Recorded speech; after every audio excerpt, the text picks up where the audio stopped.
Bonsoir à toutes et à tous. Merci d'être venus nombreux et nombreux chez Carib ce soir. Donc pour une première pour nous, puisqu'on accueille non pas comme à notre habitude un auteur ou dans le cas de notre rituel mensuel du libraire d'un soir, un éditeur ou un traducteur ou une traductrice ou une éditrice, mais une troupe de théâtre entière, donc qui sera assez nombreux, je crois.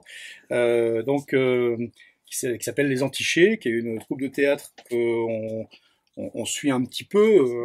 On n'est pas une librairie de théâtre, hein, vous l'aurez remarqué, même si le théâtre ne nous est pas étranger tout de même, qui nous fascine parce qu'il y a un engagement moral et politique qui est fort, parce que c'est une troupe qui est jeune, c'est une troupe qui est courageuse, trouve-t-on, qui n'hésite pas à attaquer des sujets qui sont pas nécessairement très consensuels.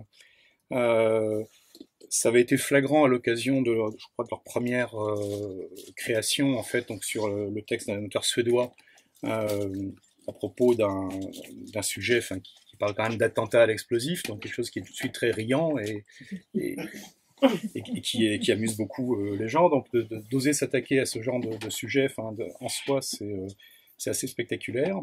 Et puis, je crois que, enfin voilà, Mélanie Charvy en dira plus hein, sur la troupe, mais on voulait tenter cette expérience, qui est donc de voir ce que des gens de théâtre proprement dit peuvent faire à partir de leurs propres textes, de textes d'autres hommes de théâtre, même si c'est pas leur spécialité première, qui sera Héry de Lucas, et puis d'auteurs de prose.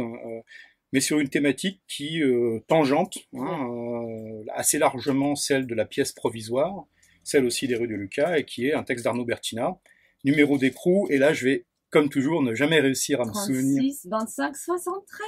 36, 25, 73, voilà. Donc, que j'appelle ordinairement numéro d'écrou. Oui. Et qui est un texte très beau, pour lequel on avait eu une belle soirée avec Arnaud il y a déjà de ça presque 3 ans, si je ne me trompe, et qui avait été un beau moment, et donc ça me fait très plaisir de tenter un peu cette expérience avec vous ce soir. Et donc, je vais laisser la parole à Mélanie Charvy et à la troupe des Antichés. Merci. Ouais, bravo. Merci beaucoup d'être présent ce soir. Il y a des gens qui vont un peu arriver au compte-gouttes, donc il ne faudra pas trop se laisser perturber par les portes qui vont s'ouvrir.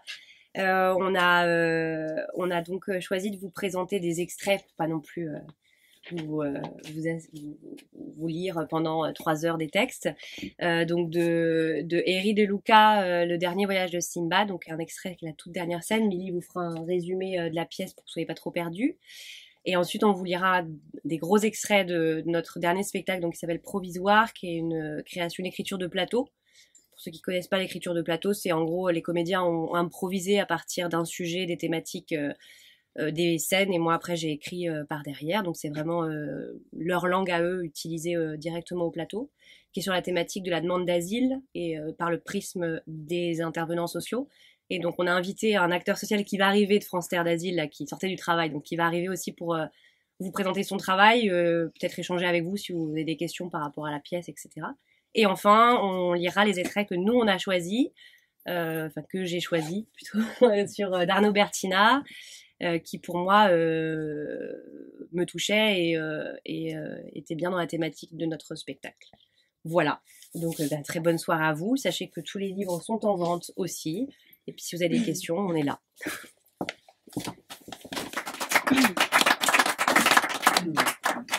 Alors on va commencer par un extrait du dernier voyage de Simbad de Héry de Lucas. C'est une pièce qui a été écrite en 2002, et Héry de Lucas a choisi de traiter... il y a eu en fait en 1997 un bateau albanais qui, sur les côtes adriatiques voulant se rendre en Italie, a été bloqué par un navire militaire italien. Ils voulaient pas en fait les laisser accoster, et le navire militaire italien a éperonné la coque du bateau, le faisant couler à pic, et 80 Albanais sont morts. Et voilà, et donc c'est une pièce de théâtre qui reprend le conte de Simbad des Mille et une Nuits, et qui raconte cette histoire-là. Et on a choisi de vous lire la dernière scène, qui est donc le moment où le navire militaire italien arrive et éperonne la coque du navire albanais.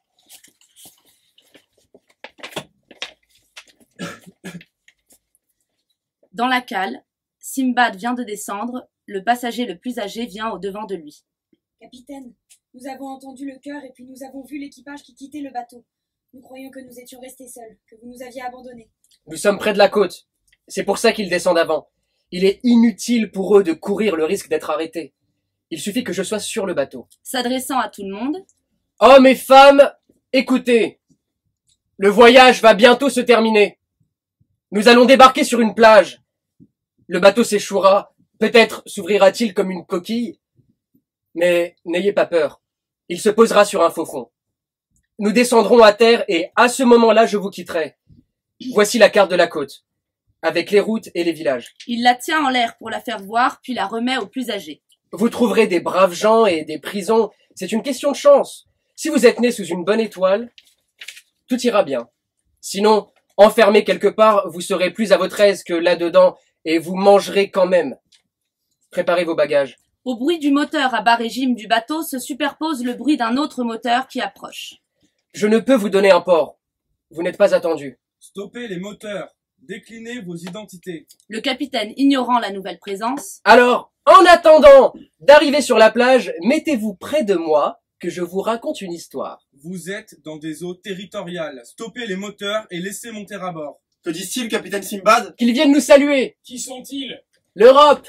Stoppez les moteurs ou nous ouvrons le feu. Il était une fois, à la cour d'un tyran, une jeune fille qui savait raconter les histoires. Le roi avait décidé de la tuer, mais elle, chaque nuit, le distrayait avec le récit d'une nouvelle aventure et ainsi le roi renvoyait-il la condamnation d'un jour sur l'autre. Une première explosion à l'avant du bateau, un éclair et une grande secousse, des hurlements de peur parmi les passagers. N'ayez pas peur, c'est l'accueil occidental, leur façon de vous souhaiter la bienvenue. Cet accueil ne me plaît pas, capitaine Simbad. Ne vaut-il pas mieux sortir et aller à leur rencontre? C'est bien beau d'écouter des histoires, mais on a tout le temps pour ça. Écoutons le capitaine, il est resté avec nous. Il y a des moments où il faut perdre du temps, le faire passer. Les histoires de la jeune Scheherazade lui servaient à rester en vie, à repousser l'échéance. Elle perdait du temps, ainsi, elle en gagnait. Parfois, la vie dure le temps qu'on perd. La prochaine fois, on touche le bateau. Arrêtez-vous ou on vous coule. Pendant 1001 nuits, elle réussit à détourner le roi de son intention de la tuer. Car alors, les paroles d'un récit produisaient le miracle de sauver la vie. Un coup plus fort éclaire la scène, puis l'éteint. Prière laïque. Notre mère qui n'est pas au ciel et qui embrasse les confins de l'île et du monde. Béni soit ton sel, béni soient tes fonds. Accueille les bateaux surbondés, sans une route sur tes vagues. Les pêcheurs sortis la nuit, leurs filets parmi tes créatures, qui reviennent le matin avec la pêche des naufragés sauvés. Notre mère qui n'est pas au ciel.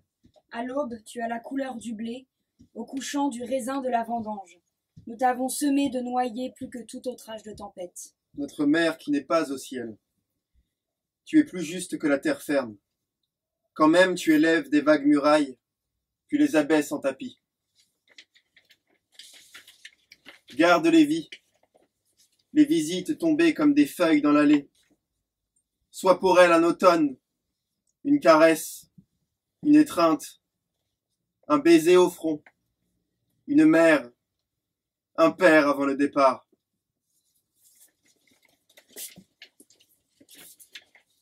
Voilà, c'était donc la dernière scène de cette très belle pièce que je vous invite à lire d'Héry de Luca.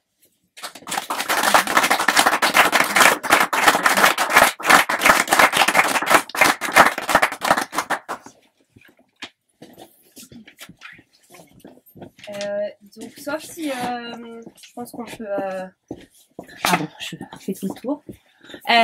Du coup, c'était aussi, ça introduisait bien le propos de provisoire que maintenant on va vous lire, enfin en tout cas des extraits de cette pièce qu'on a écrite,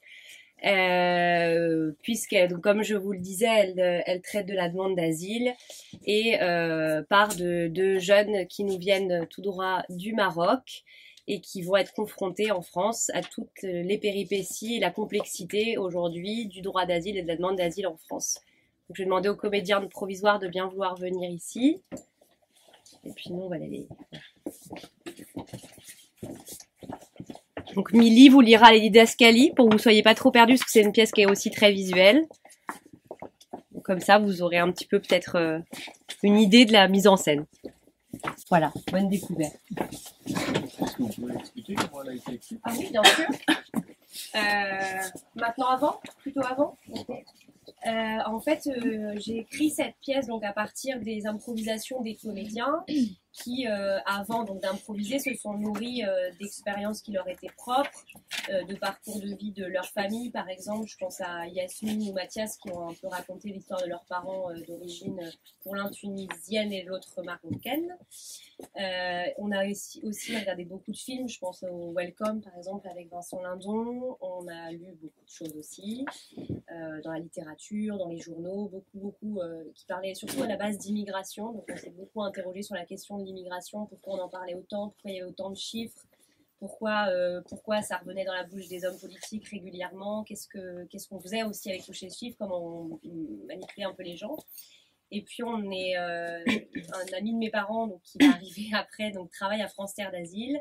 Et au départ, on l'a rencontré pour qu'il nous parle, lui il s'appelle Brahim, donc de lui issu de l'immigration, enfin même au-delà, parce que lui il est né, il a vécu en Algérie, il est arrivé après pendant la guerre. Et en fait, il nous a parlé de son travail au lieu de nous parler de son origine. Moi j'ai été vraiment, c'était quelque chose qui m'interloquait beaucoup, la question des réfugiés, à une époque où on en parlait beaucoup dans les médias. Et je me suis dit, c'est quelque chose dont j'ai envie de m'emparer en tant qu'artiste, mais j'ai pas du tout envie de le faire d'un point de vue très misérabiliste, avec quelque chose qui, pour moi, je savais pas comment faire avec. Et du coup, ils ont été en stage, ils sont tous allés à France Terre d'Asile. Ils ont tous vécu aux côtés des différents acteurs sociaux. Ils ont rencontré d'autres personnes qui travaillent dans d'autres institutions. Donc à l'ASFAM, par exemple, qui intervient en centre de rétention administrative, à RESF, qui s'occupe, Réseau Éducation Sans Frontières, qui s'occupe principalement du français langue étrangère. Après, on a rencontré aussi des avocats en droit des étrangers, etc., etc. On s'est nourri de tous ces gens et ça a donné cette pièce. Voilà.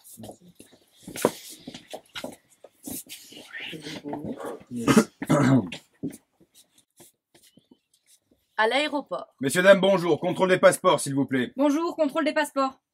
Amir et Leïla cherchent leurs papiers dans leurs affaires. On distingue une conversation en arabe. S'il vous plaît, vos passeports. Eh oh, messieurs, dames. Amir et Leïla, surpris de l'insistance du douanier, se figent. Vos passeports. Passeports, il me faut vos passeports. Amir s'approche du douanier avec les passeports. Il montre les passeports à la douanière. Celle-ci opine étrangement de la tête. Un regard est échangé entre eux. Ça ne sent pas bon. Leïla et Amir se regardent sans comprendre. Contrôle des sacs, s'il vous plaît. Donnez-moi vos affaires. Oui, on a déjà fait le contrôle, monsieur. Non, maintenant, ici. Contrôle des sacs. Oui, avant l'avion, ils ont déjà regardé les sacs. Donnez-moi vos affaires. Il s'empare des sacs avec force. Leïla offre une légère résistance. Pas de problème, monsieur, pas de problème. Leïla s'approche du douanier pour récupérer son sac. Non, madame, reculez. Il apporte les sacs sur la table. La douanière commence à fouiller. Amir et Leïla continuent à parler en arabe. Une tension se fait sentir entre les deux. Restez sur le côté, s'il vous plaît. Attends, qu'est-ce que c'est que ça? C'est quoi ça? Pourquoi vous avez ça? C'est rien, monsieur, c'est des médicaments, c'est pour elle. Si on n'a pas l'ordonnance, c'est interdit. Vous avez l'ordonnance? Amir et Leïla se regardent interloqués. Pas d'ordonnance, pas de médicaments. La femme range le médicament dans un sac plastique. Madame, on a besoin du médicament, c'est pour ma sœur, c'est important. Leïla, machinalement, s'avance, paniquée. Madame, vous reculez tout de suite. Je vous ai demandé qu'est-ce que c'est que ça? Monsieur, s'il vous plaît, monsieur, c'est rien du tout, d'accord? Le douanier la poussant brusquement. Vous reculez, madame! Monsieur, c'est rien du tout, ça, c'est rien Eh oh, doucement avec ma sœur, toi. Monsieur, vous ne me touchez pas! Sécurité! Sécurité! Un agent de sécurité fonce sur Amir, le met à terre, les mains derrière le dos. Monsieur, il n'y a pas de problème, il n'y a pas de problème, monsieur. Il n'y a pas de problème, monsieur, il n'y a pas de problème. Chez Casper Frédéric et Elisabeth Flagel. Pourquoi je la trouve pas? Fouille toujours. Casper est figé face publique, un carnet dans les mains. Casper, tu as vu ma veste noire? Casper ne répond pas. Casper! Se dirigeant vers lui, Casper! Ça va? elle s'assoit près de lui. Il s'allonge et pose sa tête sur les jambes d'Elisabeth. Ça va aller. Vraiment. J'ai confiance en toi. Tu te souviens, en deuxième année à Sciences Po, quand tu as fait un plaidoyer d'1 heure sur la nécessité d'une refonte de la politique intérieure, oui. La salle était suspendue à tes lèvres. Pas un bruit. Aucun d'entre nous n'aurait été capable de s'exprimer avec tant d'éloquence. Mais toi, oui. Déjà. Elisabeth, c'était pas pareil. Tout va si vite, Tu vas être tout aussi convaincant. Il l'embrasse fougueusement. Je t'aime. Je t'aime tellement. Je sais. Dépêche-toi. Ils t'attendent. Il se lève. Pendant ce temps, un comédien apporte une veste de costume à Casper, un autre lui met de la poudre, et 2 autres endossent les rôles des collaborateurs, lui donnent des feuilles de son discours, le rassurent mais parlent si vite qu'on arrive à peine à distinguer ce qui est dit. Puis d'un coup, tous vont s'asseoir rapidement. Casper se retrouve seul dans le couloir, le longe, s'arrête, respire profondément, tourne lentement son visage vers le public, les membres de l'Assemblée nationale. Mesdames et messieurs les ministres, mesdames et messieurs les députés, la crise migratoire que nous traversons est d'une ampleur et d'une gravité exceptionnelle. Elle est la conséquence des désordres et des déséquilibres qui traversent le monde et touchent de plein fouet certains pays. Je pense notamment à l'Afghanistan, l'Irak, la Syrie, l'Érythrée ou encore le Soudan. Aussi les États qui s'effondrent, comme la Libye. Et enfin les conditions de vie difficiles, la maladie, la faim, la misère, qui poussent tant d'individus à partir vers un ailleurs plus prometteur. Cette crise migratoire exige que la France soit à la hauteur de son rang, à la hauteur de son histoire. Le droit d'asile, mesdames et messieurs, est un droit fondamental, qui puise sa source dans notre histoire. Il en va de la vocation de la France d'accueillir celui ou celle qui est persécuté pour ses idées ou exposé à des risques pour son intégrité. Le gouvernement français, quelles que soient les circonstances, ne remettra jamais en cause ce droit, qui constitue son honneur, qui est une référence de liberté pour tous ceux, pour toutes celles qui, à travers le monde, subissent la violence ou l'oppression. Et c'est avec grande fierté que je présente aujourd'hui, devant vous, la réforme du droit d'asile proposée par le gouvernement. Tu me l'accélères. Casper reste sans voix. Ses yeux se portent sur le nouveau texte d'un discours qu'il n'a pas écrit. Il est vrai que l'émotion peut soulever des montagnes. Nous la ressentons. Qui pourrait rester insensible aux images de Calais, de Lesbos? Comme s'il s'attendait vraiment à une réponse, une sortie de secours qui ne lui parvient pas. Ses yeux se portent à nouveau sur le discours qu'il tient dans ses mains tremblotantes. Il reprend la gorge serrée. Mais elle ne peut être le seul guide de l'action publique.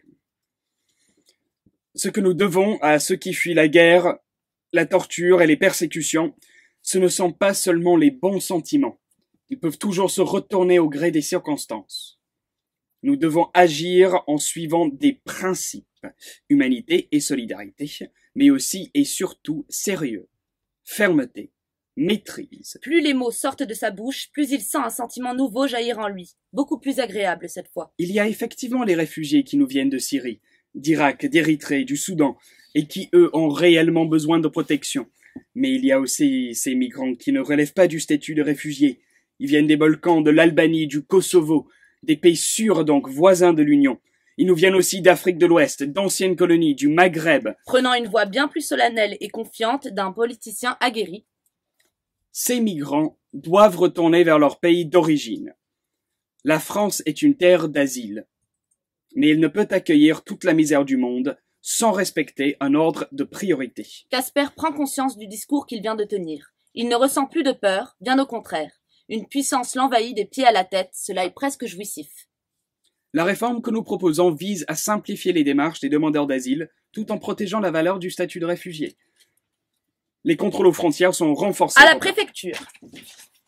Si j'ai bien compris, suite à votre stage, ils vous ont affecté ici. Oui, c'est ça, tout à fait. Vous allez prendre la suite d'Estelle. Est-ce qu'elle vous a un peu briefé? Non, pas vraiment, je l'ai à peine croisée. D'accord. Vous allez travailler ici. Ça, c'est votre box. Votre antre, si vous voulez. Très bien, c'est... Avez-vous déjà travaillé dans un service de gestion de l'immigration? Non, mais j'ai suivi une formation sur le sujet pour combler mes lacunes. Il va falloir que vous appreniez très vite. Ici, c'est du non-stop. Le flux ne désemplit jamais. Ils ont toujours des questions pas possibles quand c'est pas ceux qui viennent sans convocation. Enfin, vous verrez.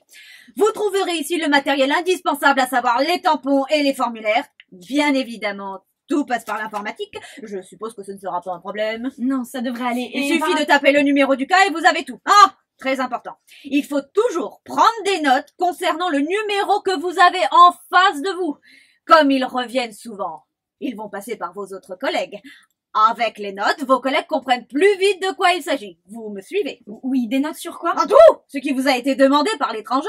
Quel type de dossier il vous dépose, si son attitude est assez désagréable, si vous arrivez à comprendre ce qu'il dit malgré son accent à couper au couteau. Tout! Ce qui peut aider vos collègues à gérer le cas. Je dois donner quel type de description? De toute façon, ils vous expliqueront mieux durant vos 3 jours de formation. Ah. Je savais pas que j'avais une formation supplémentaire. Mademoiselle, croyez-moi, vous en aurez grandement besoin. Ce n'est malheureusement pas votre formation accélérée qui vous aidera à tenir avec ce genre de public. Oui. Mais je vais m'en sortir. Ne vous inquiétez pas. Je suis toujours très à l'écoute, j'apprends très vite. Oui, l'écoute c'est très bien, mais ce qu'on attend avant tout de vous, c'est d'être capable d'une grande rapidité d'analyse. Il ne faut surtout pas vous laisser déborder par l'histoire personnelle des gens. Vous verrez, ils essaient toujours de vous attendrir pour obtenir des formulaires ou pour que leur dossier passe plus vite. Vous devez être capable de mettre une distance fondamentale. Dernière chose, ici, on se serre les coudes. Pensez en termes d'équipe. Il n'y a jamais d'erreur de la part de vos collègues, seulement des différences d'appréciation. Vous comprenez? Je ne vois pas... Bon courage, mademoiselle. Au centre de rétention administrative de Paris-Nord. Bonjour à tous, j'espère que vous avez réussi à vous reposer cette nuit, la journée s'annonce difficile. Hier, nous avons dû gérer une arrivée massive, la situation n'a pas changé pendant la nuit. Tous les centres de rétention parisiens sont blindés. Il n'y a pas de transfert possible, on va devoir gérer au mieux. Du coup, j'ai été obligée de repenser l'organisation interne. Alors, François et Mathilde, vous continuez à éplucher les dossiers de reconduite. Il faut accélérer la cadence, là, on s'en sortira jamais sinon. À deux, on peut pas aller plus vite, Marie. On n'est pas suffisamment Tu nombreux. me laisses terminer d'abord? Merci. Vanessa, tu seras avec François et Mathilde pour leur filer un coup de main. Je fais quoi des 2 Marocains qui se sont arrivés hier parce que la fille, elle va pas super. On va gérer ça après. J'ai pas fini de les enregistrer. On gérera ça tout à l'heure. Samuel et Malik, vous vous occupez rapidement du secteur enfant avant qu'RESF nous tombe dessus. Ouais, d'accord, ok. Rire entre Samuel et François. Samuel et François, ça vous intéresse pas ce que je dis? Mais je me suis déjà occupé. Si, t'inquiète. Les gars, s'il vous plaît, c'est vraiment pas le moment. Y a pas de souci, Marie. Myriam, tu continues à trier pour les demandes d'asile. Bon, très bien les gars, je compte sur vous. Il est 6h48, on a 3 minutes de retard, alors on se magne. Et s'il vous plaît, essayez au maximum de contenir la situation, il ne faut plus que ça dégénère. Allez, c'est parti. Excuse-moi. Oui. Qu'est-ce qu'on fait pour Patrick? Bah, Patrick? Patrick, on le gère après. On le gère à la fin de la semaine, là. Pour le moment, c'est pas le moment. Il y a un problème qui se pose quand même. Il faut peut-être en parler, non? Oui, c'est pour ça. Enfin, il est parti, il y a une raison, il va falloir qu'on en parle. Oui, tout à fait, tu as raison. Il va falloir qu'on en parle. La communication entre nous est primordiale et je vais appeler... Marie, il n'y a pas de communication entre nous en fait. Écoute, on va en parler, d'accord? Là, c'est pas le moment, tu comprends? Mais il n'y a jamais de moment. Tu nous surcharges de travail. Il y en a un d'entre nous qui disparaît et toi tu dis quoi? On en parlera plus tard? Est-ce que tu te rends compte qu'on est tous prêts à se barrer là? Oh, ça va, du calme. Ouais, ça va, Myriam, tranquille. Ça va? Mais non, ça va pas. Depuis une semaine, je me tape à gérer toute seule toutes les demandes d'asile. Et ça, c'est pas tranquille, justement. J'en avais 70 hier. Et aujourd'hui, on a 50 qui nous ont été refourgués. C'est pareil du côté des enfants, Myriam. Nous aussi, on est submergés. Ok. Et pourquoi tu l'ouvres pas, toi, alors, hein? Putain, Myriam, c'est bon, là, tu nous les brises à tous, là. Arrête, ça suffit. Non mais, je vous emmerde, d'accord? J'en peux plus. Je suis épuisée. Je rentre chez moi épuisée. Tu sais ce que c'est, toi, l'épuisement? À rester au téléphone toute la journée? Tu connais l'odeur de la pisse et de la merde sur les gens? On manque de tout. On est toujours dans l'urgence. On se pèle toute la journée dans des préfabriqués. C'est ton rôle, Marie, de nous défendre. Tu ne peux pas accepter des chiffres quand tu sais pertinemment que tu ne réussiras pas à les réaliser. Si tu continues à nous mettre cette pression, on va tous finir comme Patrick. Si tu ne peux pas regarder ça en face, attends-toi à perdre toute l'équipe parce que nous, on peut pas... C'est bon, t'as fini? T'as fini? Mais si t'es pas content, tu te barres. Non? Bon. Oui, on va régler l'histoire de Patrick. J'attends toujours que le ministère nous affecte un nouveau et ça prend du temps. Maintenant, je vous demande de garder votre sang-froid. Je vous demande de faire votre travail le mieux possible malgré les conditions. Mais on va y arriver ensemble. Et j'ai confiance en vous.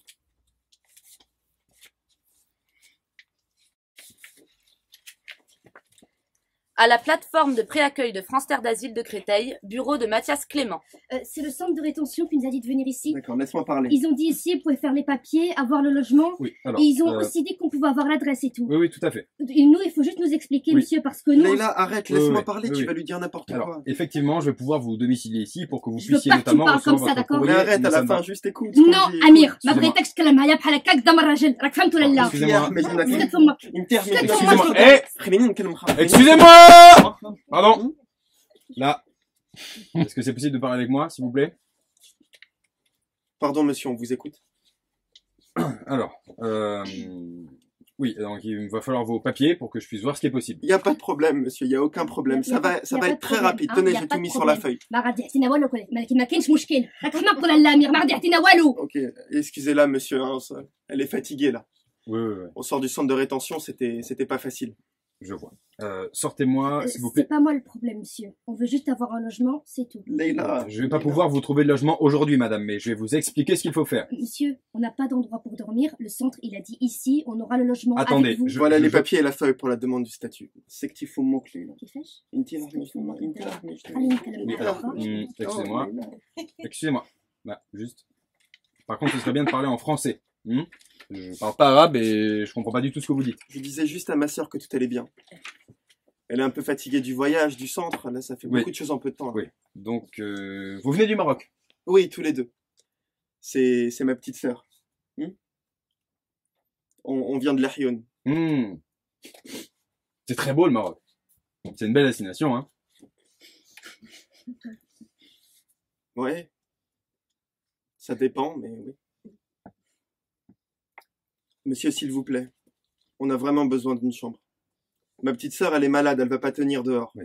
Déjà au centre de rétention, c'était Oui, compliqué. oui, oui, je comprends, mais je peux pas vous trouver un logement aujourd'hui. D'abord, il faut qu'on vous préenregistre, que vous ayez déposé une demande du statut de réfugié. Ce n'est qu'à partir de l'enregistrement qu'on pourra voir pour le logement. Explique-lui, Amir. Justement, regardez, j'ai tout préparé sur la feuille, le formulaire. Pour le statut, vous avez besoin de quel papier en plus, Oui, monsieur? en fait, c'est pas... Vous pourrez pas déposer de demande aujourd'hui. La seule chose que je peux faire avec vous, c'est la domiciliation pour le courrier. Pour la demande de réfugié, il faudra revenir. Pourquoi on peut pas déposer la demande? On nous a dit il faut faire la demande des papiers pour le logement. Pardon, monsieur, vous dites pour le logement, il faut la demande du statut? Oui. Alors, on demande le statut. Il n'y a pas de problème, j'ai tout mis sur la feuille. Oui, mais en fait, ça va pas aussi vite. Et le formulaire, c'est très bien, mais ça ne se passe plus comme ça désormais. Si vous voulez, ici, nous, on vous préenregistre pour que vous puissiez avoir le rendez-vous avec un agent de la préfecture. Mais il faudra revenir. Aujourd'hui, on ne peut plus saisir de demande. Pourquoi? Les ordinateurs, ils marchent pas? Non, c'est pas ça. On peut préenregistrer que 17 personnes par jour. Mais là, on n'est pas 17, là, on est 2. Oui, mais on a déjà rempli le quota des 17 préenregistrements. Je suis désolé, pour aujourd'hui, je ne peux rien faire. On fait comment alors, nous, monsieur? Hein? Ça fait 3 heures, on est dans la queue. Pourquoi vous dites pas on peut plus enregistrer? Vous dites il faut l'enregistrement pour le logement, mais vous voulez pas l'enregistrer? Leïla, ça va aller, ça va aller. Hein, ça sert à rien de s'énerver. Regarde-moi. Le monsieur, il va nous expliquer comment on peut faire. Donc ça va aller. Ça va aller? Hein? Ça va aller? كتفهم ايش كيقولوا لالا امير؟ فهمت لالا؟ راه ما غادي يعطينا والو، فهمتوا لالا؟ انا في الخرا، فهمت؟ T'as vu tout ce que j'ai fait pour toi? T'as vu tout ce que j'ai fait?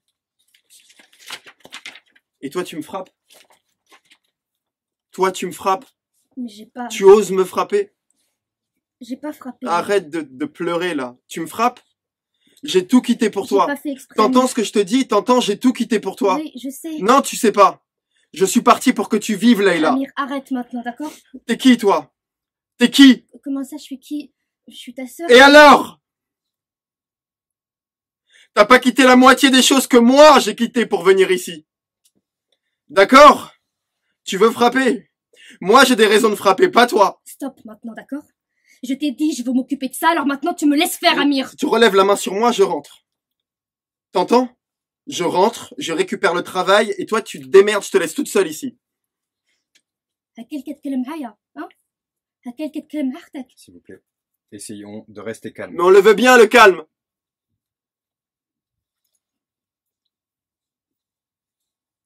Bon. Aujourd'hui, je peux malheureusement rien faire pour le préenregistrement. Pour l'hébergement, je vais voir. D'accord? Je vais voir. Voilà, l'adresse d'un centre que je connais bien. Ils font des cours de français et plein d'autres choses aussi. Allez-y, dites-leur que vous venez de ma part. Je m'appelle Mathias Clément. Demandez là-bas à voir Edwige Clément. C'est ma femme. Et revenez ici demain matin très tôt. Je vous promets rien, mais j'essaierai de vous préenregistrer. D'accord? Ça va aller, madame. Oui, monsieur. Je suis désolé. Je peux rien faire de plus. À la préfecture. Numéro 25, s'il vous plaît. Bonjour.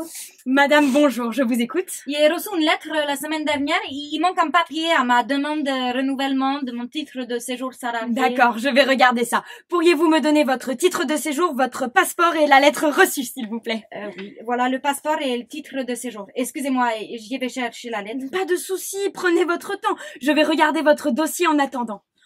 Madame Rodriguez, c'est bien ça? Oui. Il ne trouve pas la lettre. Pardon, il l'avait tout à l'heure. Désolée, c'est pas... Est-ce que vous vous souvenez ce qui était demandé dans la lettre? Je crois que c'était par rapport à mon patron. Comme quoi il n'a pas payé la taxe. Vous êtes salarié? Toujours chez Auchan? Oui.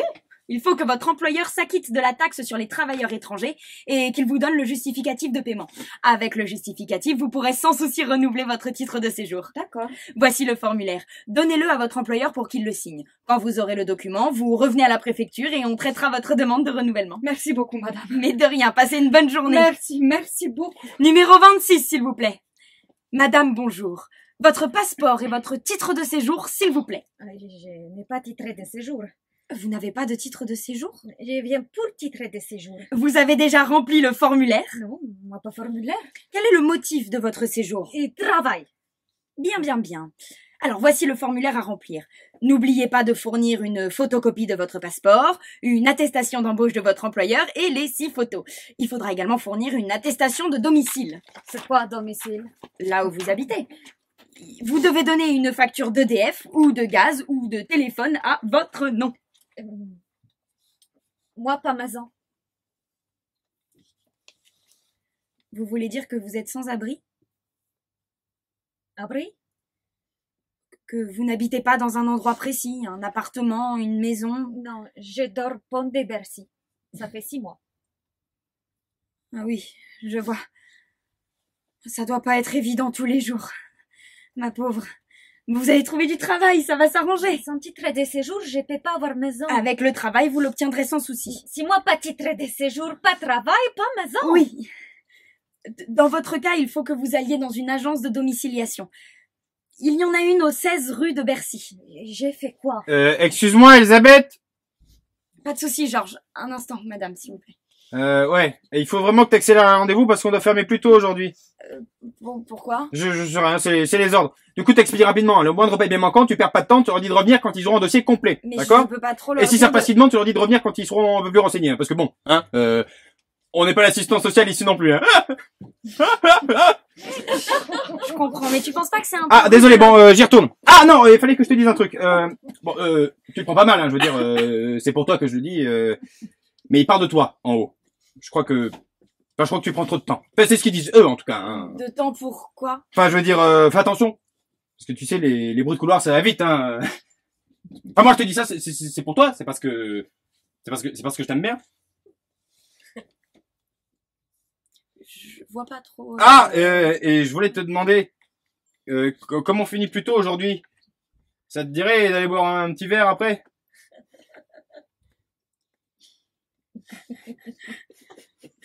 Je sais pas, je pensais me... Non, mais c'est pas grave.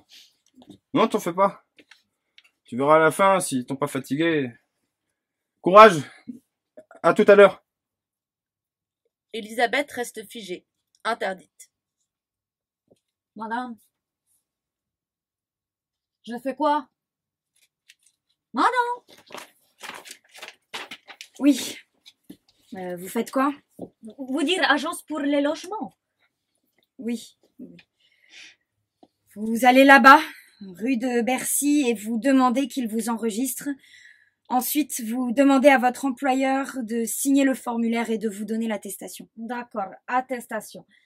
Pas titre de séjour maintenant? Non, madame, vous n'avez aucun document. Je ne peux pas enregistrer votre demande. Si je viens avec documents, vous faire les titres de séjour? Moi ou un de mes collègues, oui. Revenez avec les documents. Et si j'ai les titres de séjour, je peux avoir logement? Pour ça, il faudra voir avec une assistante sociale. Je ne gère pas ce genre de demande. Assistante sociale où? Désolée, madame, je dois passer à quelqu'un d'autre. Je n'ai plus le temps. Bonne journée. Numéro 27. Bonjour madame. Bonjour, votre passeport et votre titre de séjour. C'est pour un renouvellement de titre de séjour étudiant. Vous avez apporté tous les documents? Oui. Vous êtes sûr qu'il n'en manque pas un seul? J'ai tout. Donnez-les-moi. Parfait. La carte étudiant, l'attestation de domicile, les relevés de notes, les fiches de paie. Parfait. Vous restez dans le quota des heures autorisées. L'attestation du département de l'université. Les photos. Parfait. Un coup de tampon et voilà. Et le titre de séjour? Vous recevrez un rendez-vous pour venir le récupérer. Donc vous avez tous les documents? Oui, mais il faut encore éditer votre demande. Je peux patienter, j'ai plus ma journée. Puisque je vous dis que vous recevrez un rendez-vous pour venir... Vous pouvez pas le faire maintenant. Non, monsieur, je ne suis pas habilité. Vous n'en avez pas envie. Je vous demande pardon.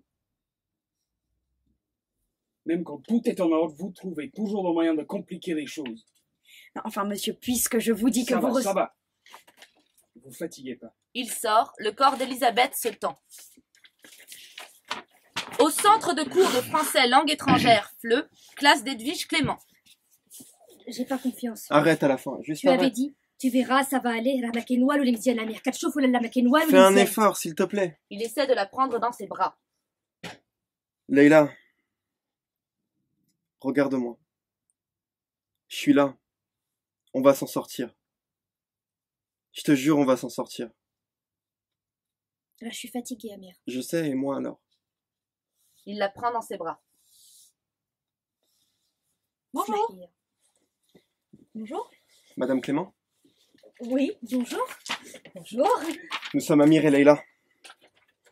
Oui. Oui, on est très très enchantés de vous rencontrer, madame. Oui, de même. Vraiment, c'est très gentil de votre part de nous accueillir ici. Vraiment, merci beaucoup. Alors, de vous accueillir, oui, bien sûr, mais c'est pourquoi? C'est à propos de quoi? C'est Mathias, votre mari, qui nous a Oui, dit... pardon, excusez-moi, soyez les bienvenus. Bonjour à tous, installez-vous. Bonjour. Aujourd'hui, nous accueillons deux nouvelles personnes, Amir et Laïla. Allez-y, asseyez-vous. Amir et Leïla viennent du Maroc, c'est bien ça? Oui, madame, oui. Leïla, pas Laïla. Leïla, très bien. Nous allons reprendre notre étude sur l'actualité médiatique et culturelle française. Aujourd'hui, je vous propose de parler de la laïcité. Alors, la France est un pays laïque. Quelqu'un sait ce que c'est qu'un pays laïque? Oui, Igor. Il n'y a pas de religion. Alors non, c'est pas exactement qu'il n'y a pas de religion. Oui, Katharina? C'est la liberté de pouvoir croire ou pas croire en Dieu. Oui, très bien, c'est la liberté. La liberté. On peut se marier avec qui on veut, par exemple. Moi, je pourrais pas me marier avec une Française. Moi, ma femme, il faut qu'elle soit musulmane ou sinon ça marche pas. Alors, il y a des Françaises musulmanes, hein, vous savez. Et pourquoi, si elle n'était pas musulmane, ça ne marcherait pas, Karine? Allez, tout le monde participe. Je sais pas, parce que c'est la religion. On pourra pas se comprendre. Moi, je crois que personne veut... Non. Moi, je crois que c'est Karim, c'est ça? Ouais.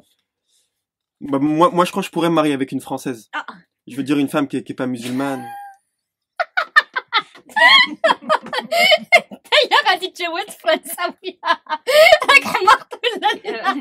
S'il vous plaît. S'il vous plaît. Oui, s'il vous plaît. Ici, par contre, on ne parle qu'en français, d'accord? D'accord, madame, il n'y a pas de problème. Par contre, je crois que ma sœur, elle veut parler du mariage. Vas-y.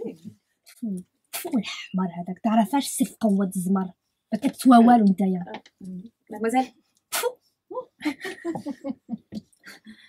Alors, déjà, j'ai dit en français. Et puis, ne crache pas. Voilà. Vous pouvez parler en français. Vous pouvez parler du mariage. Voilà. Mais essayez de le faire en français. Je veux pas parler du mariage. Ah oui, aucun souci. Aucune obligation d'en parler. Vous êtes libre de parler de ce que vous voulez. Alors, faites attention à bien utiliser la négation. Je ne veux pas. Je ne veux pas parler du mariage. Laïla ne veut pas parler du... Oui. Laïla. Bien. La laïcité. Beau principe qui veut dire que l'État, la France, ne prend pas parti pour une religion. Ça veut dire que vous êtes tous libres de croire en n'importe quel dieu, mais vous êtes aussi libres de ne pas croire du tout en une religion. Et comme l'a si bien fait remarquer Igor, cela vous permet de vous unir, ou même de vous marier, avec qui vous voulez. Un musulman peut aimer une chrétienne peut aimer un hindou peut aimer un juif. Une juive, vous voulez dire. Non, un juif ou une juive, un homme ou une femme. Oui. Mais oui, alors ça c'est un autre débat. Parfois, les familles choisissent pour nous. Moi, par exemple, ils ont voulu que j'épouse un cousin parce qu'il avait bon travail, mais je l'aimais pas. Tu t'es mariée alors? Non. Vous avez fait le choix de la liberté, voilà. On peut pas dire c'est la liberté, madame. Si on refuse le mariage, on doit fuir et vivre caché comme un meurtrier. Ne peut pas dire que c'est la liberté. C'est peut-être un choix difficile, mais c'est un choix. Et avoir le choix, hein, c'est être libre. Ah oui? Et ça sert à quoi la liberté si on n'a rien? Hein? Comment ça? Bah là-bas plus rien. Plus de pays, plus de famille. Ici rien aussi, pas de papier, pas de droit. C'est le pays de la liberté, mais sans la liberté qu'on nous avait promis. Layla, s'il te plaît. Oui, je vois. Enfin, vous avez quand même le droit à certaines choses. Tout n'est pas blanc ou noir tout de même. Vous avez quand même le droit. J'ai pas le droit à la maison pour dormir. J'ai pas le droit à mes médicaments pour me soigner. Arrête! Pardon, madame. Vive la liberté. Edwige reste figée. Madame? Madame. Oui. La laïcité, c'est aussi le principe d'égalité de toutes les religions. Voilà. Ça veut dire quoi pour vous? Que juifs, musulmans, chrétiens, c'est pareil. Non, moi je suis pas d'accord là. Hein. Toutes les religions, c'est pas pareil. Hein. Pardon? Vous dites que toutes les religions sont égales, mais c'est pas vrai. Les juifs là, c'est pas bien ce qu'ils font. Karim, je comprends pas très bien où vous voulez en venir. Non, il a raison, madame. Les juifs, ils disent que c'est le peuple élu. Oui, mais ça n'a rien Voilà. à voir avec le sujet d'aujourd'hui. Voilà. Voilà, et comme ça, ils se permettent de prendre la terre des gens qui étaient là avant. Tu mélanges tout, là. Ah ouais? Et les massacres en Palestine, là, tu crois que ça fait une bonne religion, ça? La religion, c'est pas Et ça. chez les musulmans, il n'y a rien à dire. Quand il y a les attentats en Israël qui tuent les jeunes dans les boîtes, c'est normal, peut-être. Sérieux, tu ramènes encore ces vieilles histoires là? Pourquoi est-ce que tu crois qu'il y a des attentats? T'aimerais bien venir dans ta maison, c'est plus chez toi Mais je ici, dis juste, va-t'en. c'est pas la religion. Mais de toute façon, toi, t'es juif, toi. mais on arrête ça tout de suite. Je parle pas avec vous, moi. De toute façon, toi, t'es antisémite. Ah ouais, bah c'est quoi, ça me dérange pas être antisémite, ça veut dire pas être avec les juifs comme toi, là. Karim! Et madame, si vous êtes pas une menteuse, dites pas à tout le monde comment les juifs, ils ont volé la terre des Palestiniens. Oh, toi, tu vas aller en enfer pour avoir dit les choses comme ça. Mais l'enfer des juifs, je m'en fous, t'entends Oh, t'es ça, je m'en sérieux? fous. Tu me dis, arrête de pas toucher ça, mais quelqu'un! Karim, c'est bon là. Hein. Vas-y, laissez-la faire sa crise, ils adorent faire la victime. Mais de toute façon, tout ça, c'est ta faute parce que tu dis n'importe quoi sur les juifs. Et ma famille, elle est morte à cause des gens comme toi. On s'en fout! Ils sortent. Edwige reste seule, effarée.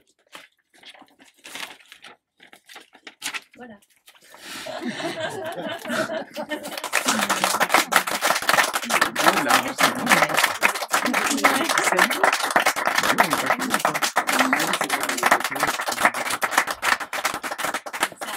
Ça vous donnait un petit, un gros aperçu. Là. Pardon. Un gros aperçu de la pièce, du travail qu'on a pu faire. Donc tout ce qu'on essaie de dire dans cette pièce, même si on y rajoute bien sûr du théâtre parce que c'est notre métier, qu'on n'est pas sociologue ou voilà, mais en tout cas c'est documenté. Le premier texte par exemple que vous avez pu entendre de Tristan, c'est un vrai discours politique puisque ça commence par le discours de Cazeneuve et ça finit par le discours de Manuel Valls. Par exemple, c'est des choses comme ça qui ont nourri l'écriture. Dans les chiffres que vous avez pu entendre notamment à France Terre d'Asile, donc je salue Brahim Trari qui vient d'arriver, donc tu peux me rejoindre Brahim puisque c'est notre enfin qui est arrivé tout à l'heure, pardon, viens Brahim qui est donc une des personnes qui a eu la gentillesse de nous accueillir sur la plateforme de pré-accueil de France Terre d'Asile à Créteil, qui est quand même une grosse plateforme, tu vas pouvoir nous en parler. Et donc voilà, ce qu'on essaye de dire dans les chiffres par exemple qu'on vous a énoncés, alors peut-être que Brahim vous en donnera d'autres s'il veut en donner, mais en tout cas c'est des chiffres que nous on nous a donnés quand on était à la plateforme. Il y a certains termes qu'on s'est amusé, que moi je me suis amusée à reprendre dans l'écriture, tout ce qui est termes de stock, de flux, quand on parle des migrants par exemple, je trouvais ça assez marquant comme qu'on parle, que parfois dans le vocabulaire on en parle comme de la marchandise en fait, des stocks, des flux qui bougent. Voilà. Je trouve que c'est intéressant sur la façon d'aborder aussi l'humanité et voilà. Donc après, si vous avez des questions par rapport au texte, par rapport à la demande d'asile, par rapport à beaucoup de choses, nous sommes là. Et puis Brahim, tu peux aussi en dire, je pense, quelques mots de toi, ton travail qu'on essaye de décrire tant Moi, bien que mal. Je ne peux faire qu'un témoignage que j'essaye d'exprimer sous forme un peu de réalité humaine. Tout ce qui est chiffres, quotas, etc., c'est pas ma tasse d'été, donc c'est pas moi qui vais au mieux vous renseigner. Par contre, le quotidien, le sentiment des gens, leur ressenti, leurs espoirs, tout ça, je peux éventuellement vous en parler. Donc moi je travaille sur une plateforme d'accueil gérée par France Terre d'Asile. Une plateforme d'accueil, c'est un lieu où les demandeurs d'asile arrivent, ceux qu'on appelle les primo-arrivants, c'est-à-dire qu'ils arrivent récemment sur le territoire français et qui font une première demande d'asile, supposée. Parce qu'entre-temps, s'ils sont passés par la Méditerranée et qu'ils sont passés par l'Espagne, on peut considérer qu'ils ont déjà fait une demande d'asile. Donc, en théorie, ils ne sont plus primo-arrivants. Mais eux voulaient venir en France, donc pour eux, dans leur esprit, ils viennent demander l'asile en France. Mais il y a des complexités administratives qui fait que les gens dans cette situation-là, pour arriver en France, il faut qu'ils passent par certains pays. Et donc, comme la France et tous les autres pays, leur but quand même, entre autres, c'est de se débarrasser de ce grand nombre de demandeurs d'asile. Donc, ils les repoussent au premier pays qui les a accueillis. Donc, ils rentrent dans ce qu'on appelle la loi Dublin. Et on les appelle les Dublinés. Voilà, donc c'est des petits qualificatifs comme ça. Et mon rôle, c'est de faire un premier accueil, mais de faire un petit peu un état à la fois moral des personnes, mais surtout administratif. Donc, dès qu'ils arrivent, ils expriment leur demande, leur souhait de déposer une demande d'asile, et à partir de là, on leur donne les rendez-vous et on a tout un dispositif nous-mêmes administratif que l'on met en route. Donc c'est quand même une procédure assez lourde, par certains côtés coûteuse. Et il faut savoir que les gens qui arrivent, ils ont normalement accès à un droit qu'on appelle l'aide aux demandeurs d'asile, c'est-à-dire 350 € par mois pour survivre. À côté de ça, ils peuvent aller au Resto du Cœur, on peut les aider à ouvrir des droits en matière d'assurance maladie, enfin tout un tas de choses comme ça. Et il s'avère que si on arrive à les loger dans un hébergement d'urgence, parce qu'on a un parc de logements d'urgence dans divers hôtels, et on les loge à 3 dans une chambre, et là, l'État leur enlève, je crois, c'est 130 €, donc sur les 350, donc il leur reste plus grand-chose. Voilà, puis moi j'ai 56 ans, je suis travailleur social depuis à peu près... je sais pas le dire, une quarantaine d'années, et j'ai choisi d'être finalement aujourd'hui quelqu'un de terrain et proche des gens. Voilà, donc je n'ai plus espoir sur une quelconque carrière. Personnellement, je ne crois plus forcément à la générosité politique. Je crois plutôt en les personnes que l'on rencontre au moment où on les rencontre, et puis forcément si le contexte politique est favorable, tant mieux. Mais bon, C'est toujours pour un demandeur d'asile, chaque jour, chaque minute, chaque heure, c'est un combat pour sa survie. Et quand je dis survie, je pèse mes mots. Hein. Je suis pas dans l'exagération. Hein. C'est vraiment la survie contre les maladies qu'ils attrapent, qu'ils peuvent contracter. C'est des rencontres de gens qui leur veulent pas forcément du bien. C'est tout un tas de choses qui peuvent entraver à la fois la liberté de chacun, le projet de chacun, et puis la santé de chacun. Voilà. Donc, pour vous situer un peu, moi, comment je me retrouve dans le métier, pour vous donner une image de mon approche et celle que je préfère raconter quand on me demande ce que j'ai fait. Une fois, j'avais affaire à c'était des Arméniens d'origine kurde et à la fois de confession yézide. Donc, des gens qui eux-mêmes dans leur société avaient du mal à s'intégrer. Et ils se sont vus refuser à chaque procédure leur demande d'asile. Et je me souviens, la femme qui était plus consciente que l'homme, qui souffrait de voir sa famille vers une dérive sociale, alors qu'elle avait tout laissé derrière elle, chaque fois portait ses espoirs sur moi parce que je la soutenais à bout de bras et je sentais cette femme qui tous les jours perdait un peu d'espoir et je sentais que la fragilité de l'être, je sentais cette personne qui à un moment donné, je me disais, va sombrer dans la psychiatrie.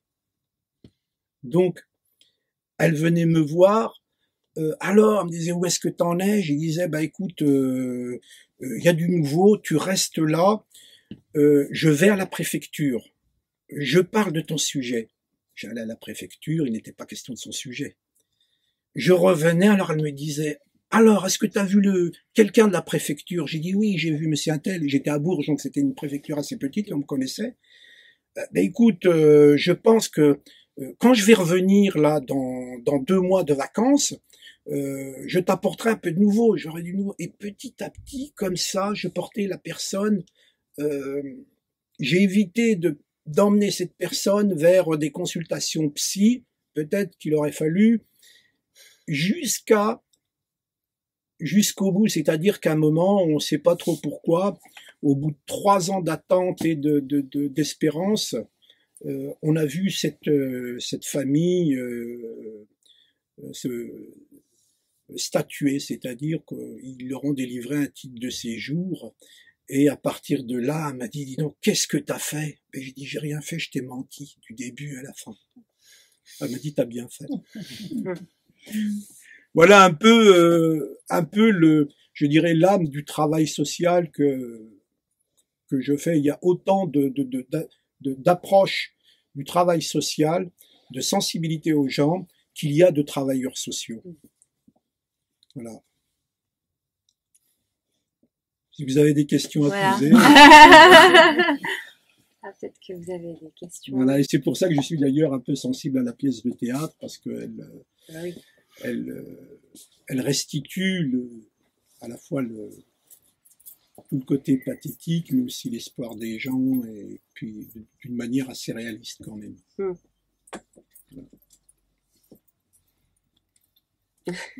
Si vous avez des questions, n'hésitez pas. Les questions les plus bêtes sont les bienvenues. Hein. Vous portez les gens à bout de bras, et est-ce qu'il y en a qui vous portent, vous, à bout de bras? Non. Par rapport à votre impuissance administrative? Non, on ne nous porte pas à bout de bras. Je dirais même que on résiste au pilori. C'est-à-dire que moi, j'ai quand même arrêté le boulot pendant 5 ans, parce que je me sentais plus la vocation. Je n'étais plus convaincu. Alors je me suis retiré pendant 5 ou 6 ans, j'ai fait autre chose et je suis revenu. Voilà, mais il faut se protéger énormément parce que vous pouvez donner de vous-même, beaucoup de vous-même.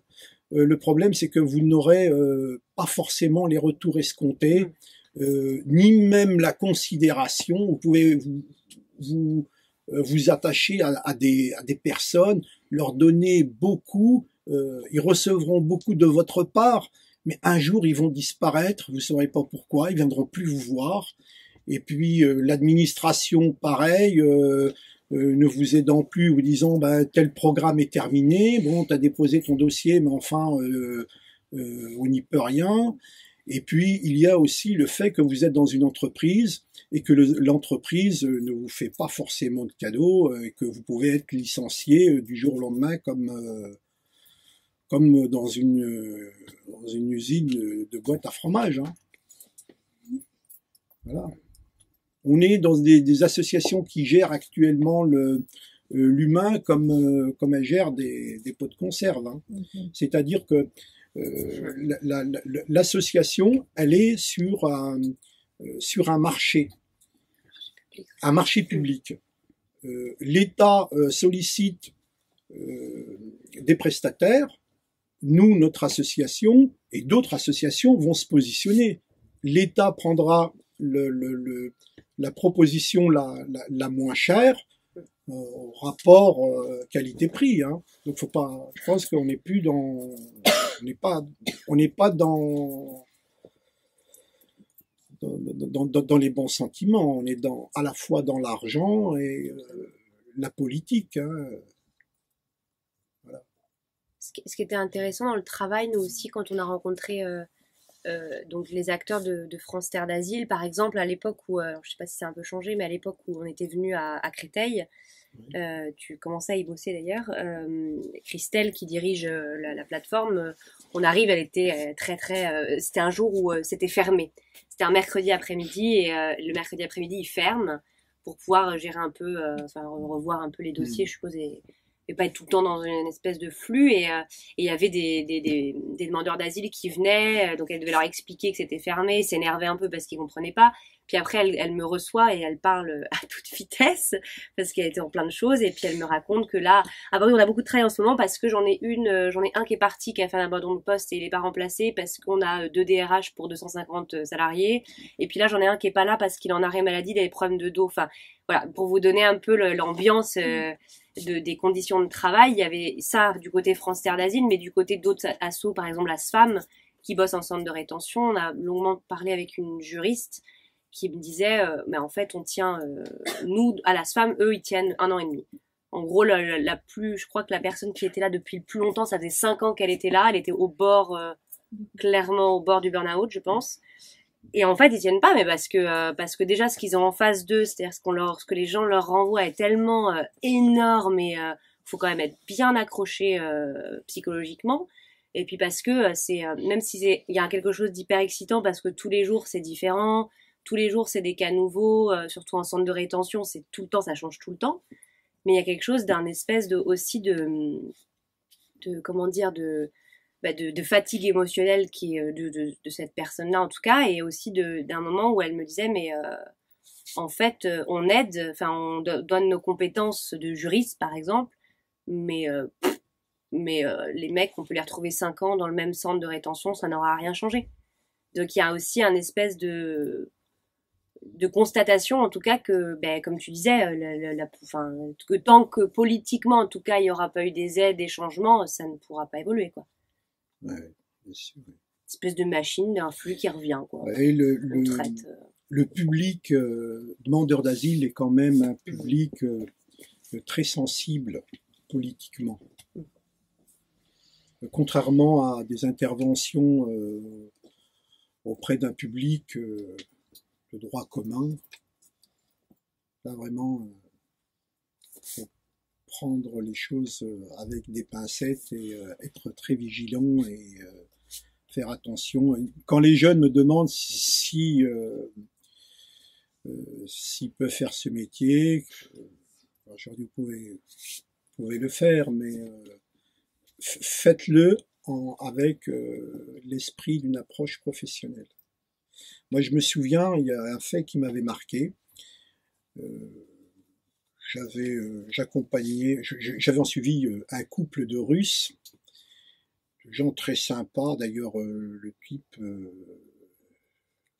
le spécialiste de Tolstoï, un type vraiment qui était passionné de littérature, qui parlait très bien français. Sa passion, c'était la littérature française. Et puis, je m'étais un petit peu laissé aller. J'ai pas été très professionnel. Je me suis laissé bercer par cette personnalité, parce que c'était quelqu'un qui était très intéressant. Et quand je le voyais, il fumait dans la lueur. Il avait cette petite casquette un peu à la Lénine, et il était pensé. Je voyais cette ambiance un peu russophone, slave. Et puis un jour, la préfecture m'appelle, elle me dit, vous pouvez faire venir le couple Intel. Je me demande pourquoi. Alors la femme dit, Monsieur Trary, je sais pas trop, on voudrait les questionner sur c'est bizarre, mais enfin.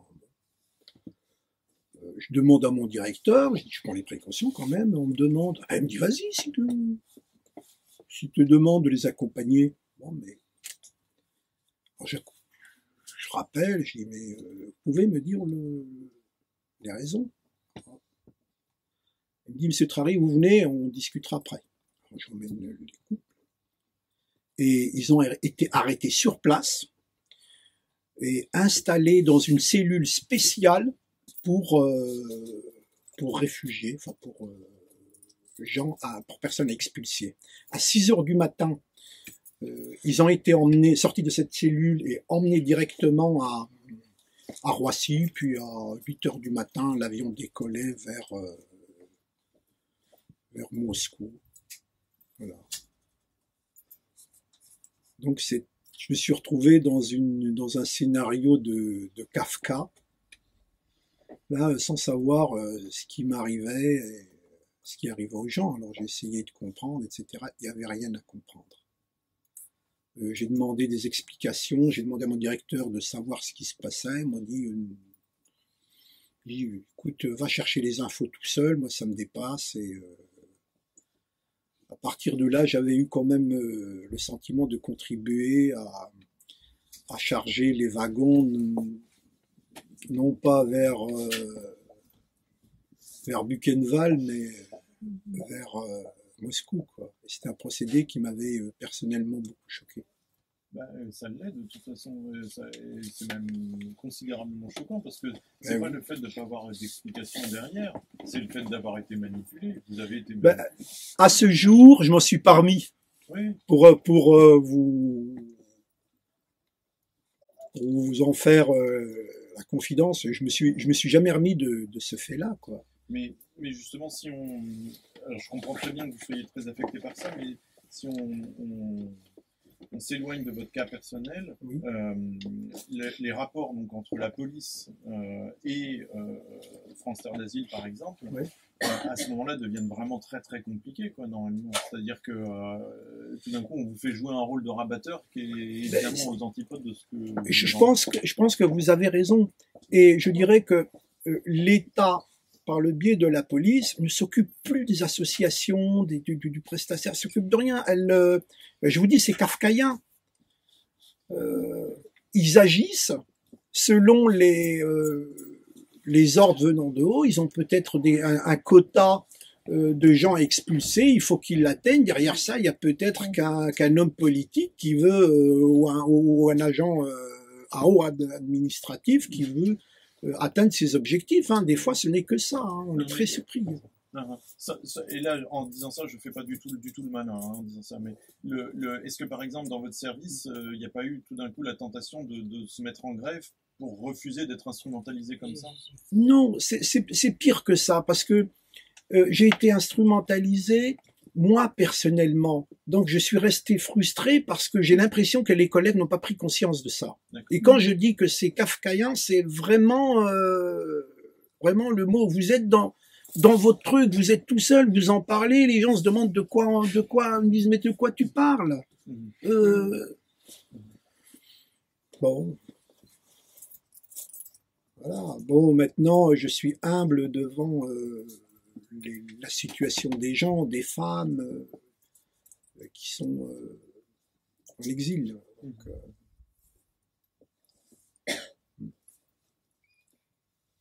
est-ce que vous avez d'autres questions ou sinon on va passer à la dernière lecture qu'on a à vous proposer des textes d'Arnaud Bertina. Voilà, bah merci beaucoup Brahim. Bah de rien. Merci. Ouais, c'est bien la première fois qu'on m'applaudit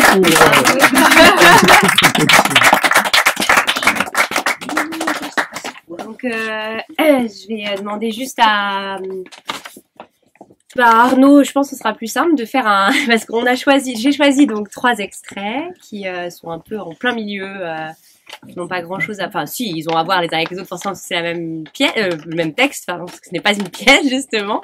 Peut-être que tu peux un peu, toi, l'expliquer mieux que moi, je pense.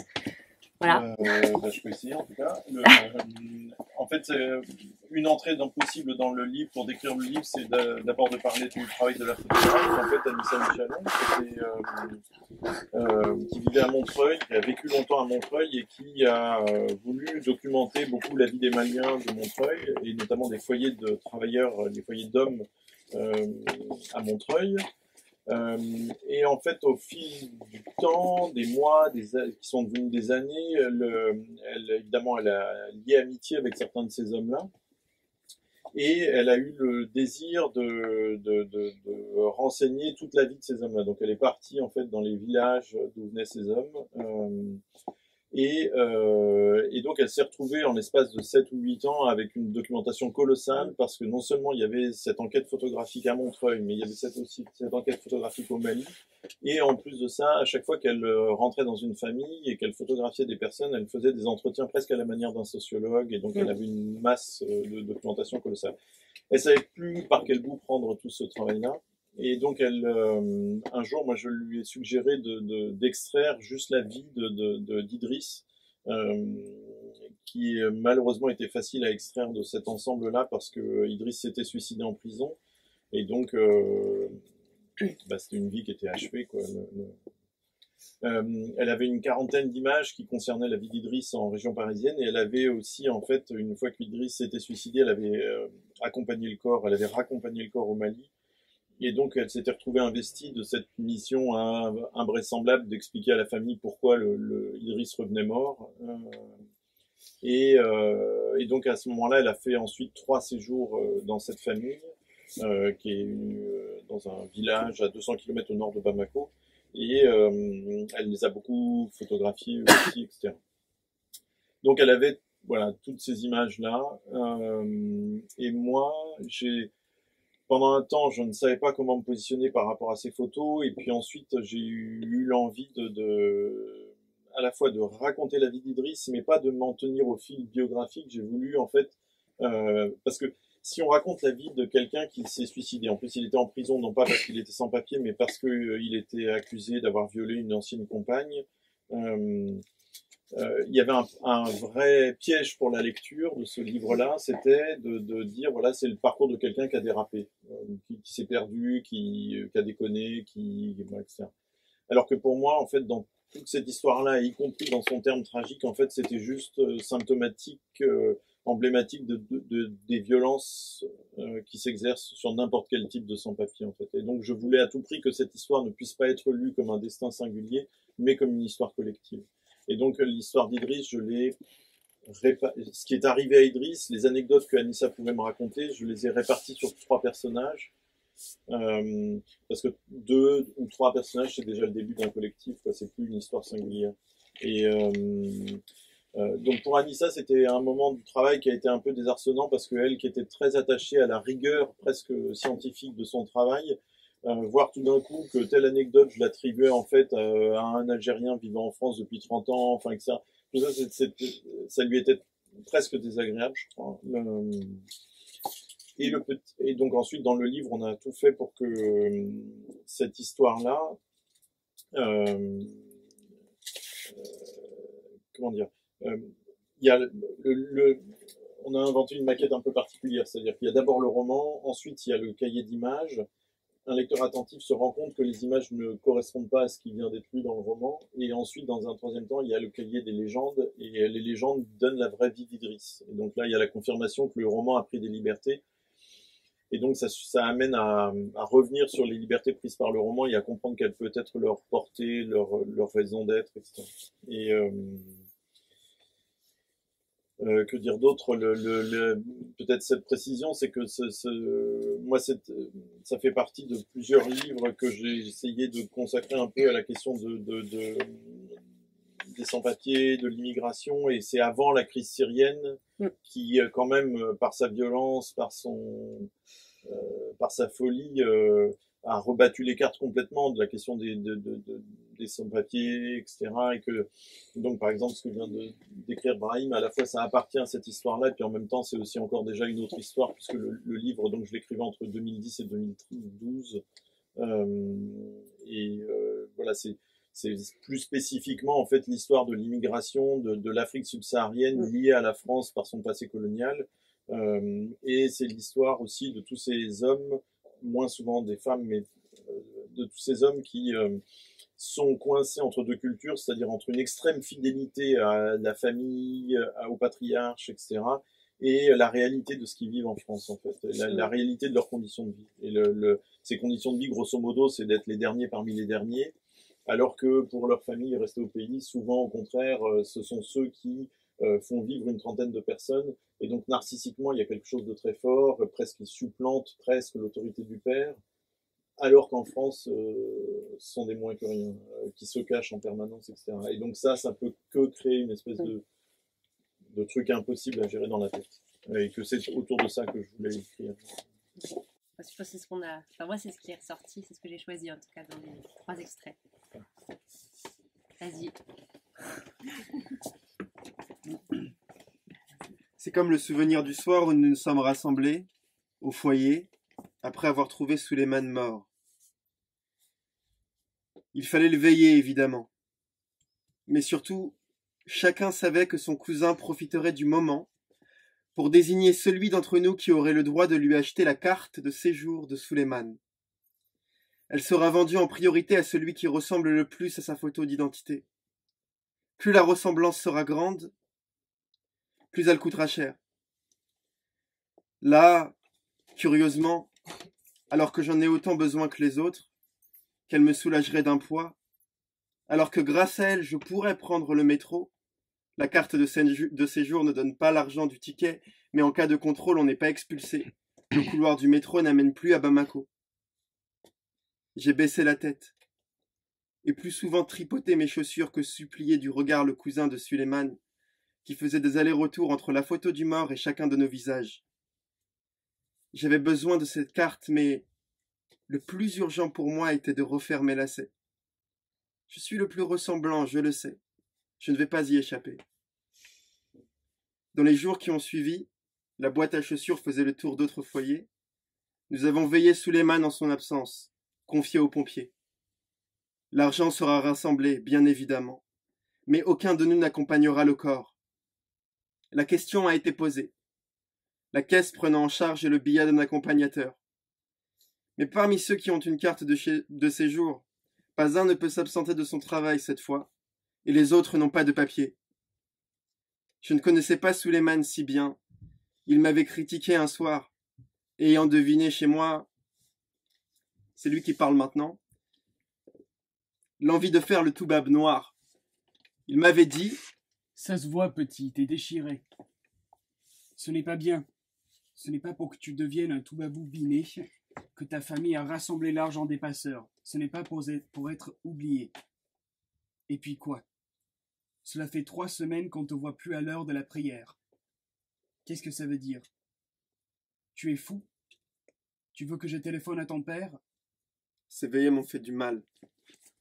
Alors qu'il était allongé au milieu de nous, j'ai vu un homme rentrer tout seul, le cœur arrêté, peut-être nu dans le cercueil, à poil, et ça me déchirait. C'était douloureux, le voir seul, complètement abandonné, sans personne qui le protège au moment où il était le plus nu, le plus terrifié. encore flottant. Je ne connaissais pas Tsuleiman très bien. Il était de Diema alors que je viens moi de Fangouré, à 7 kilomètres. Mais j'étais déchiré. Je cherchais des mots, des bouts de prière, des choses qui l'accompagnent au moment où moi je ne pouvais dire. Vivant à Fangouré, j'ai collectionné les enterrements, je pourrais dire. Mais il faudrait être français. Seulement, j'ai oublié. Cela fait 10 ans que je vis et que j'ai oublié. Quand Suleiman s'en est pris à mes absences, la prière et tout le reste, je suis retourné à la mosquée.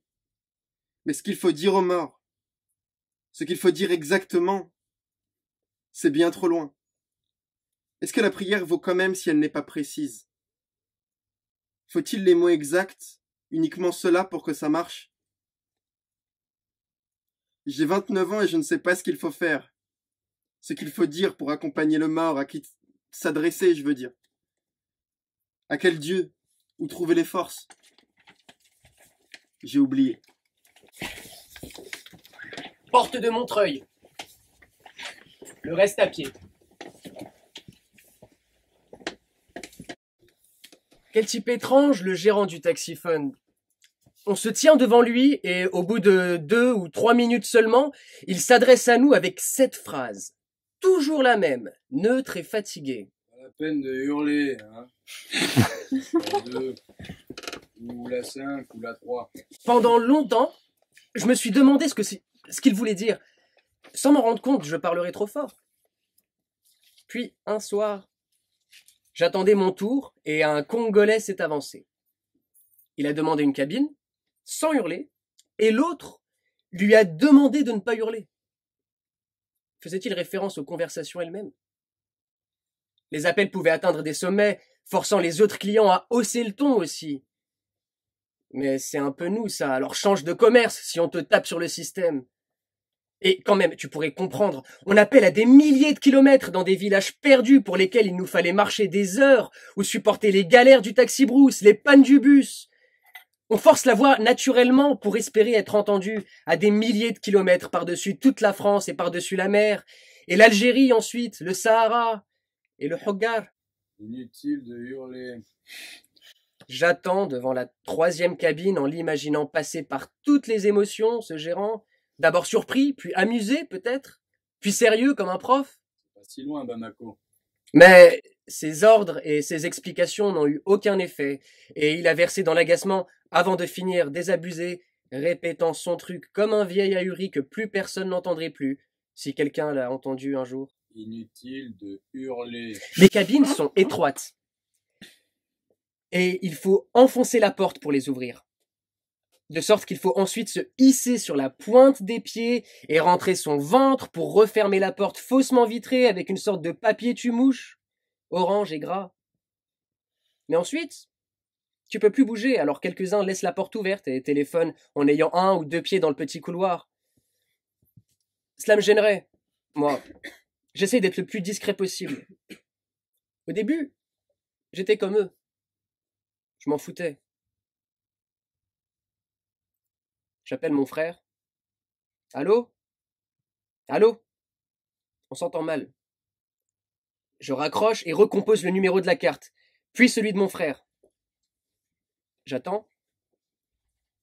Je m'entends gueuler « Allô, les macaques !» Mais c'est un « Allô !» tout simple, évidemment, qui sort. Ils ne connaissent pas Ahmed, ça les fera pas rire. Mais imaginez dire ça, l'avoir imaginé, c'est déjà beaucoup. Et lorsque ce frère m'annonce qu'avec son téléphone tout neuf, il peut désormais me mettre sur haut-parleur, tout le monde m'écoute. Je dois les saluer, avec un peu d'entrain, car je les entends glousser, mes nièces, ou me dire bonjour, ma petite fille. Ou se taire, mon père. Et mon cœur se serre. Qu'est-ce que cela veut dire tomber de haut à ce moment-là? J'aurais voulu lui confier des choses intimes, et ça n'est plus possible si tout le monde écoute. 14 ou 15 personnes qui vivent de l'argent que j'envoie depuis ce même taxiphone où il ne faudrait pas hurler. J'en peux plus. C'est pas une vie. Un scorpion retourne contre lui son dard. Alors qu'il m'écoute parler péniblement, rassemblé autour du haut-parleur, mon cœur voudrait qu'il soit encore ailleurs, Ils ne sont pas là et leur existence me pèse pourtant. Pense à nous. Mais surtout ne reviens pas. Pense à nous, mais reste loin. C'est eux qui m'ont envoyé ici. Ils se sont saignés pour que je me saigne maintenant. Qui osera stopper l'hémorragie? Je voudrais vivre léger. Mais comment faire si je les porte lourds et lointains avec moi? Je n'avais pas envie de devenir blanc, mais ils m'appellent comme ça maintenant et c'est difficile de résister au nom. Ils collent. Que tu aimes les gens ou pas, ça colle. Et toi, très vite, tu te mets à tout faire, mais sans le vouloir, hein, pour correspondre au nom qu'ils t'ont donné. J'ai pas envie de devenir Toubab. Je voudrais seulement changer leur solitude contre la mienne. C'est pas une vie. Inutile de hurler. Je sors de mes pensées. Mais enfin, j'ai pas hurlé! Mon frère. Je te passe là, Inabou. Il me la passe. Et rien. J'arrive à peine à dire bonjour, à demander des nouvelles de notre fille. Je ne connais pas Zainabou, et je n'ai jamais vu la fille que nous avons eue ensemble. On nous a mariés le seul été où j'ai pu rentrer à Fangouré, en 10 ans, et je suis repartie. La carte de séjour qui permet de vivre légalement en France venait de leur servir à m'attacher au village tout de suite. Je ne la connais pas, mais sa vie barre la mienne ici. Quand je suis rentrée à Paris, cet été-là, je n'ai pas dit ce qui s'était passé là-bas, qu'il m'avait mariée. J'étais presque mariée, ici, déjà. Chifoun. C'était un surnom et un soleil. La femme la plus joyeuse du monde. Elle m'avait accueillie chez elle. C'était grand, peut-être 40 mètres carrés, derrière la place des Fêtes. Et plus les jours passaient, les mots s'éloignaient. Ils ont très vite été hors de portée. Même dans ma tête, je ne les prononçais plus. J'avais fini par le comprendre. Il menaçait tout, la joie, tout. Alors, comme dans la cage d'un lion ou d'un coyote, je me suis recroquevillée, je me suis tenue dans un coin, je n'ai plus bougé. Chifoun était intelligente aussi. Elle a tout compris. Elle est allée pêcher les mots englués au fond, et quand elle a eu remonté assez, elle m'a foutu dehors. Avec une colère immense, très décidée. Elle m'en voulait. Sa déception n'était pas négociable. Je pouvais dire tradition, je pouvais parler des pères chez nous et du mien qui décide tout et pour tout le monde, c'était... Des mots foireux. Je n'ai pas eu le choix. Une longue suite de mots foireux. Moi, mon père, j'avais 16 ans, je l'ai envoyé chier. T'es avec moi ici ou pas? J'ai voulu expliquer que nos pères et vos pères, ce ne sont pas les mêmes, que quand un de nos pères meurt, il y a un frère aîné pour prendre les décisions que prenait le père. Tout est comme ça. Mais ça ne l'a pas calmée. Elle m'a demandé, mais c'était pas du tout une question. Et toi, tu acceptes ça? Qu'on décide comme ça pour toi? Elle est sortie. Elle a crié dans l'escalier. Elle est revenue. J'avais 2 heures pour disparaître avec mes affaires. Elle avait décidé pour nous, non? Elle m'avait fait entrer dans sa vie si facilement. Elle était si partante. Alors, comment parler à Zainabou, fragile et discrète, belle? Comment écarter la rancune qui me barre la gorge et dont elle ne devine pas le début? Ce n'est pas l'aventure. En découvrant la France, tout s'est refermé sur moi, ma vie, la vôtre. Je veux rester ici. Qu'il m'oublie, je veux disparaître. Je veux couper les ponts, je veux rembourser le prix de mon passage par Gibraltar et disparaître. Voilà.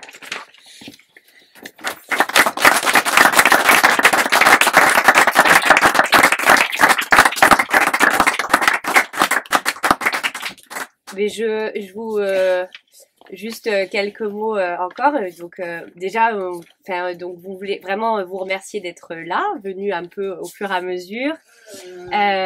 Merci beaucoup à Arnaud Bertina aussi pour sa présence, à Brahim Trari aussi pour sa présence, à la librairie Caribe. Vous présentez, on vous a présenté au départ en tout cas notre compagnie, donc la compagnie Les Antichés.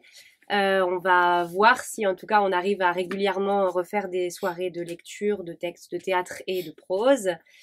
Sachez que tous les livres qu'on a lus sont en vente ici, donc provisoire, numéro d'écrou et aussi un autre La Borne SOS 77, je la pub, ainsi que donc le dernier voyage de Simbad de Herri De Luca. Sachez aussi que si vous souhaitez voir le spectacle provisoire, il sera le 31 mai prochain au théâtre El Duende qui est à Ivry-sur-Seine, à Mairie d'Ivry. Et aussi que si vous allez au Festival d'Avignon, il sera dans le off à 15h15 au théâtre du Cabestan. Voilà, et on est là, si vous voulez, pour échanger encore ensemble autour d'un verre d'une manière peut-être moins formelle. Merci beaucoup en tout cas.